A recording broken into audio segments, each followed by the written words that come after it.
সালটা ছিল 1896। স্বামীজি তখন লন্ডনে।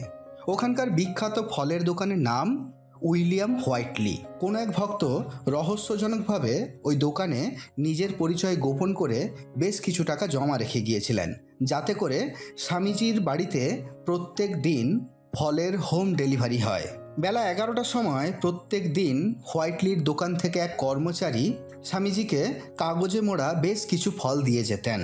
বাজারে ফল উঠবার 3 সপ্তাহ আগেই বিভিন্ন ধরনের টাটকা ফল স্বামীজির টেবিলে পৌঁছে যেত। যখনকার যে ফলটি পাওয়া যেত, যতই দাম হোক না কেন, হোয়াইটলির লোকটি সেই ফলটি স্বামীজিকে দিয়ে যেত। কার আদেশে এই ফল আসতো সে রহস্য আজও পরিষ্কার হয়নি। তবে সন্দেহের তীর রয়েছে মিস জোসেফিন ম্যাকলাউডের দিকে, কারণ তিনি লন্ডনে আসার পর থেকেই এই অঘটন ঘটতে শুরু করে।